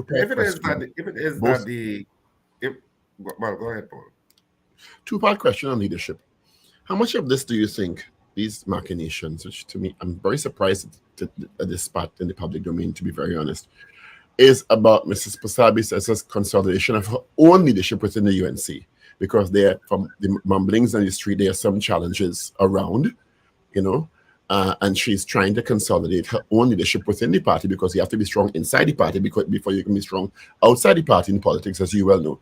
And how do you, that's part one. And part two is, how do you respond to the suggestion that, well, and I'm trying to paraphrase here accurately, a political party that didn't hold internal elections, that a leader appoint himself and everybody else are just appointed by him?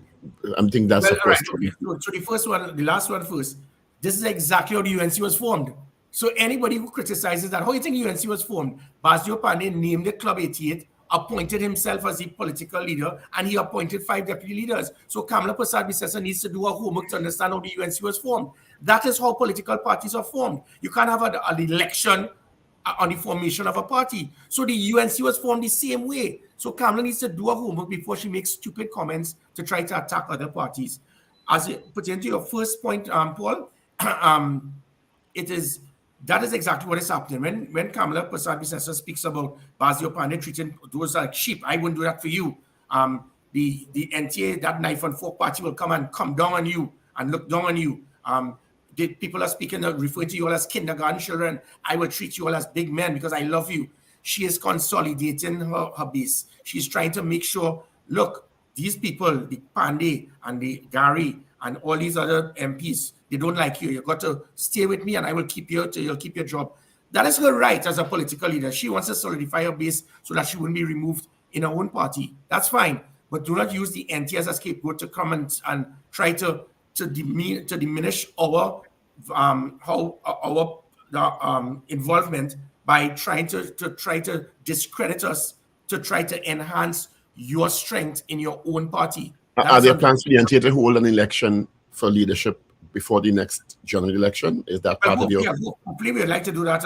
We are now again looking at the number of persons and making sure that we have something proper structured. I think the UNC, it took about 2 or 3 years before the UNC actually had their initial election. And you could correct me if I'm wrong, because I think when he formed Club 88, it was just within 3 years after there was a general election, and that's where the UNC was formed. I can't recall when UNC had their first internal election. I do not know if it was before that general election, but as I said, that is how Club 88 was formed, and this was based on persons unanimously agreeing and voting for persons in an executive. So to come at that, and again, this is Kamala trying to undermine the 3rd constituency to give relevance for herself, for her own party, exactly as you said, Paul. So what she did on Monday was internal election campaigning rather than for a general election. But Gary, why are you so fixated on linking up with the UNC? I mean, you know their history. You know what's going to happen, even if you convince people that it's going to change. You know what's going to be coming your way. Why are you so fixated on them?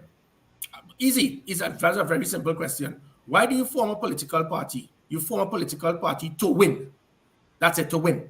You form a political party to get in government.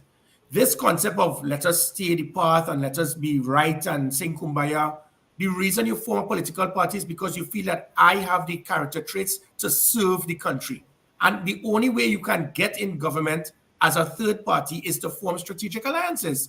It doesn't mean that you need to sleep with the devil, but what you need to do is to stand firm on principles to ensure good governance. So that is why we are doing this, because by and large, I think people have accepted that this is the worst government the country has ever seen. So if that is the case, they don't want an exchange. They want to make sure that there's a government. Why not form an alliance with the COP, HOPE, and any other party you feel aligns with your principles and values? Why does it have to be the UNC? I agree with you 100%. In fact, that is being done. There's constant dialogue going on right as we speak with other political parties. So that word of National Transformation Alliance is not the NTA UNC. It's not an alliance for the UNC. It's an alliance of other political parties who have the same concept of what we see for principles of good governance. And if those people have those same principles, I said one of the things that, however, there are going to be clashes. I'll be very blunt about it. When Julian John kept speaking, if not the UNC, then who? I could tell you, if the biggest problem this country had with national security have been governments giving state contracts to gangs. You give them a $5 million contract to build a $50,000 box train. They use it to purchase more drugs, buy more weapons, hire more gang members, pay off rogue police officers, and put hits on other gang members. It started since 2006 with the PNM.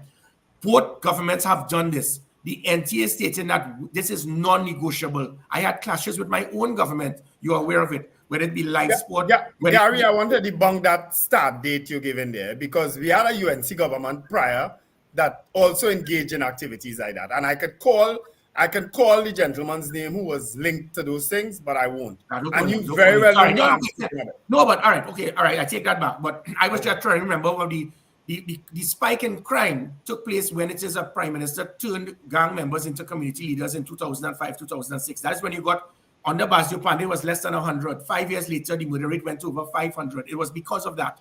And I'm not saying that it was only PNM. You saw it. I clashed with government ministers as the Minister of National Security. It made front page. I am not going to negotiate. So there are certain things, gentlemen, that will be non-negotiable. So if you want good governance to ensure that we are not going to sleep with the devil and to socialize and give contracts to gang members, if not the NTA, then who? Well, I think So, it's Rita started Buru in there. I Jennings' think it started. question is valid. Why are you fixated on aligning yourself with a party that could be associated with gangs? Well, again, but the PNM has done it because of what they did in the past, because you did not have a third constituency that is putting their foot down and said, this is not going to happen. Many government officials in this government and probably in the People's Partnership with the UNC thought that it was right. They said, I, as a commissioner, I clashed with a prime minister who said, well, it is their right to apply. They are citizens of this country. Really, Keith? Really? You can't do that. That is when you do that, you're now setting the tone for these criminal elements to be emboldened and to be able to get more sophisticated weapons than the police. So unless it is that the NTA is in government, you're going to have a repeat of that, regardless of whether it's the PNM or the UNC. Because the culture of these political parties is that there's nothing wrong with that. We give these guys money, it will reduce crime. That is a plaster on a sore. I am not negotiating with criminals. I am going to take it to them. And if it is, again, I want to stick firm. You murder somebody, you rape somebody, you kidnap somebody, you're a cockroach. And people who have a problem with Gary Griffith saying that, I am not going to see you and facilitate you and call you a community leader. So there are certain things that we will stick to. And if the country wants to have a good government, the NTA has to be part of it. It's interesting that you identify all these major problems, in your opinion, with the PNM and the UNC. And you think the NTA is the vehicle through which these political parties can be fixed in parentheses. That's an interesting concept. Both parties, the PNM is how old, Wendell? 60 years?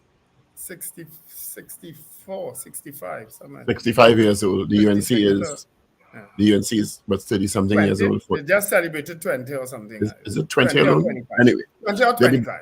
They're the two most long-standing political parties in the country. They've established a particular way of doing things. They've established a particular leadership structure. They've established a particular political personality of their own. They've both been in government, the PNM, more than any other party in the country.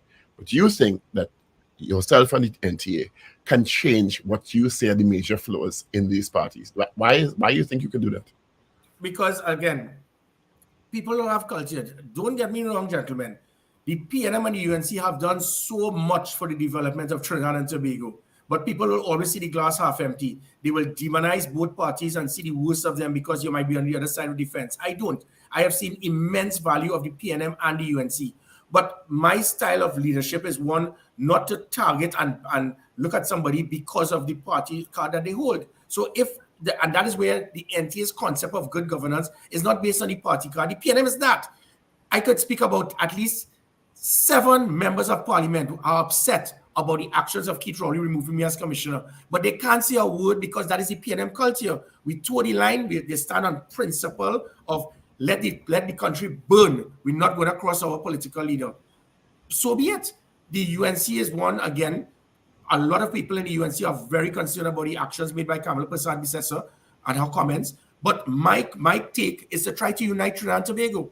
When we get in government, there are several people in the PNM I would love to be able to come back to fix the country, including you, Wendell. So, because I don't care about your party card. Why must we have a state board where you handpick people with no qualification or experience in the state board, so they're incompetent, but your one qualification is your party card. And that is a recipe for corruption and incompetence. I would like to have 10% of all persons in state boards be selected by the opposition to put checks and balances. So the things that I speak about, Paul, have never been done before because the PNM and the UNC have always been, we in government, is we time now. And that is what has destroyed the country. I intend to find a way to unite the country by getting the best minds available for the transformation of this country. Interesting. You've put out a call recently. You intend to contest 41 constituencies at this time and put out a call for persons who want to be part of the NTA in that regard. How has that been going? And who would be an eligible NTA candidate in your opinion, in terms of somebody who's in their mindset? Anybody who has the capability not to see yourself as a maximum leader. somebody who is willing to be criticized, to be able to be bullied. I hate yes people around me. That's the first thing. I do not want, and yeah. So you are somebody who's willing to be criticized? Well, there's a difference. All right, let me explain. When I was minister, when I was commissioner, the reason for my measured success is not having yes people around me. That has been the problem in our politics. So when I speak even with the NT executive, this is not a case of everything I say, you have to slam the table. That is the politics we have seen. Mine is I do not want yes people. You see something wrong, we debate it, we argue about it, but don't every single time I say something, you slam the table and an agreement. That is what I want. So those are the 41 candidates I'm looking for. Not persons who will blindly agree with everything I say because you want to keep your walk. You want to keep your seat. Again, likewise with the UNC, several members of parliament would not say a word because they don't want to lose their safe seat in the next election. That is what will cause the maximum leadership. My style is not like that. You see a problem with me, let us trash it out and let me know how you feel. Don't come and say yes, bang the table, and then you back your shoo in. That is the type of governance that we need. And those are the type of representatives that we need as members of parliament. So you don't consider yourself a maximum leader type person? Definitely not, because if that is the case, a maximum leader on most occasions in these times would be failing. My measured success as a Minister of National Security, Security Advisor, Commissioner of Police, Manager of National Sporting Teams have shown that what I want is to get the best minds around me. I do not care if you don't like me. I do not care if I don't like you. We will clash, we will argue, but I do not want yes people around me. That has been the problem. The PNM, so many members of parliament and ministers, we calling, what are you calling me for? Go and tell your boss, no, I can't do that. I want to keep this position. Same thing with the UNC. Don't use Gary Griffith as a tool to be arguing. Have the strength to go and tell your political leaders that my style is that you have a problem with what is happening with us. Tell me, talk to me, and let me know how you feel. And because if you feel that this is going to cause you to lose your position, that is what will cause a political leader to have persons who will just be blindly supporting you because you want to keep your safe seat. Have you reached out to someone like Michaela Pandey? No, but I have spoken to other political parties, and I intend to, again, you would have seen the release that we made. We intend to speak with all political parties who have the same concept of good governance, not one of the maximum leader where you feel that whatever I say, everyone must follow. We need, and that is the importance, Wendell, of a coalition government, because we have seen we have failed miserably with the PNM and the UNC of I am the leader, what I say, everybody just listens. We need to have a coalition government to put checks and balances. So if somebody goes off track, then we can fix it. That is why I was fired as a minister without even speaking to a prime minister because of principle. I was removed as a commissioner of police because I refused to adhere to wrongdoings that were being pressured on me by politicians. That is the type of, that is what we need. So I intend to speak with political parties. If they have the same view, the same principles, then we can talk. Has Jack Warner reached out to you to broker a peace deal with what has happened lately? Well, I read that on today's newspaper. It was interesting, but no, I have not communicated with him on that recently. Okay. But really and truly, I don't. It's me call it brokering. I think what it is that Kamala Persad-Bissessar needs to understand that times have changed. That third constituency, as I said, they're a sensitive lot. They are not going to come back and vote blindly for UNC candidates or even NTA candidates unless they believe that there's a proper place for them in government. They are not going to, because they want to know, Gary, you want us to come back. Tell us show us how there's not going to be a repeat of 2010 to 2015. What I am doing is shooting that. I've slammed that my stake in the ground and let everyone know we are aware that we are a smaller party. We respect you, but we are not going to be treated as an inferior party where you could go on a platform, belittle us, speak all sort of negative things, and expect me to Winston Dukaran down the place and say nothing. It ain't gonna happen. I don't think anybody could argue against that. What are your thoughts? Let me open the can of worms now. What are your thoughts on the mystery barge in Tobago and the cocaine that washed up on the show? Well, again, it goes back to the lack of proper governance. Border protection. I did a proper policy program, 20-something odd pages to have a border protection unit after liaising with the US. It was sidelined by the government. I did the concept for the drones that would have been able to lock down our borders, not an OPV. We had the damming vessels. We had a national operations center. We have a radar that was not working. The government has totally collapsed as it pertains to securing our borders. And again, it goes all the way back to the barrier divers, where there were several things that we had in place, such as ROVs, which would have been submersible drones, and things that we recommended. I did tenders, I did proposals. They've all been shut down. That is what I'm speaking about. When I transformed the police service, wasn't just about the talk, was technology, units, systems that pegged back criminals and made people feel safer. As soon as I left, all of these things were unplugged. It's the same thing that you'd have been seeing now with the barge. You have a Minister of Energy stating, well, the barge has hundreds of names of the same name. He doesn't even realize there's a reference number that you would have been able to pick it up. The country started finding out more about the barge on social media. He did reference the IMO, I think it is number, in addition to the name of the vessel. So well, he did not initially. He gave an excuse to stall as to why it wasn't taking place. So the public got more information on social media than from the government. But irrelevant to that, we had systems to prevent this. This was and if it is that you want to continue to shut down and dismantle things that worked because of political pettiness, those are the results that you will get. Never a dull moment in sweet TNT. That's what I say. But as I said, gentlemen, to the UNC and the NTA supporters, let your heart not be bothered. This is required. And that is what did not take place in 2010. We had political leaders sign something, a piece of paper called a Faisal Accord, and it was a handover deed.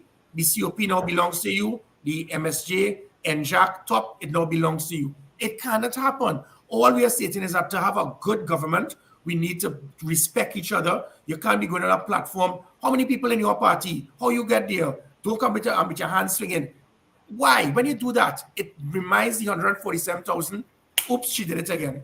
So you expect this to be worked out in the not too distant future? You know why? Because there's no other option. The country demands change. They don't want exchange. So they want to remove the PNM. The vast majority, you have seen it in local government, 60,000 difference in a 30% turnout. In a general election, which is usually 60%, you multiply it by 2, that's 120,000 difference.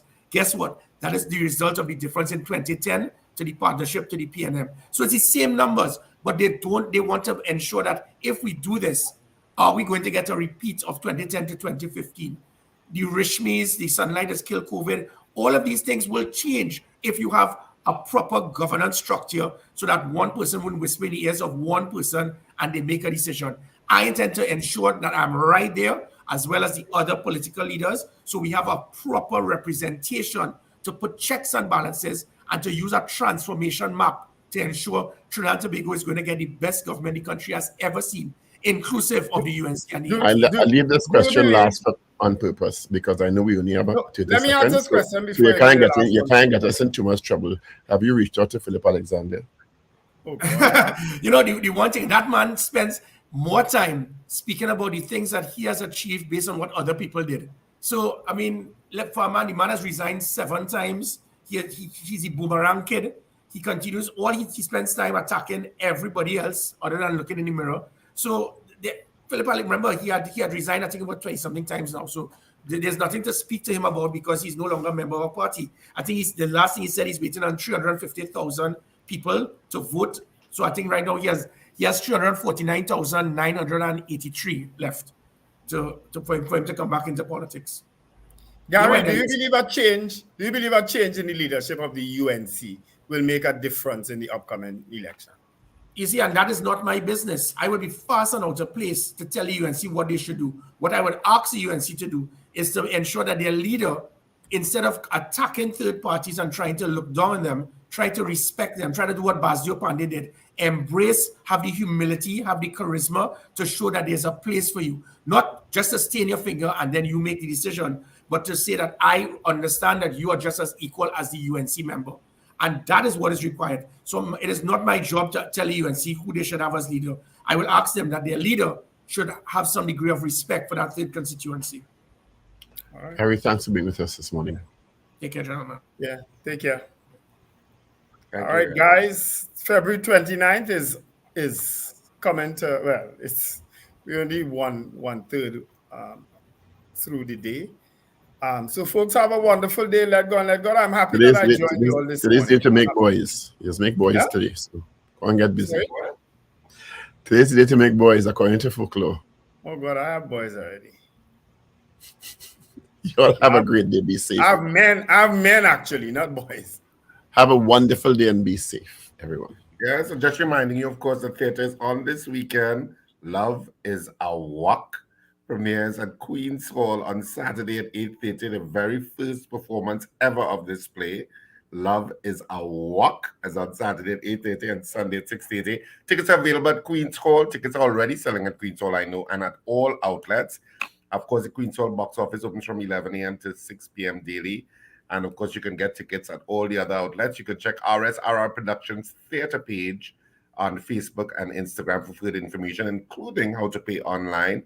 And also, Southerners, we are coming to Sapa next week, Saturday and Sunday, the 9th and 10th of March. So you are not being left out. We're coming to South next weekend. But this weekend, it premieres at Queen's Hall on Saturday night at 8:30 p.m. and Sunday at 6:30 p.m. Love is a Walk. Mm-hmm. Have a fantastic day, whatever you do on this Thursday morning. And of course, the weekend begins tonight, people, at a second after midnight. Remember to smile and laugh. It's great for your health. Have a good one. All right, gentlemen, have a good one yourself and be safe in all that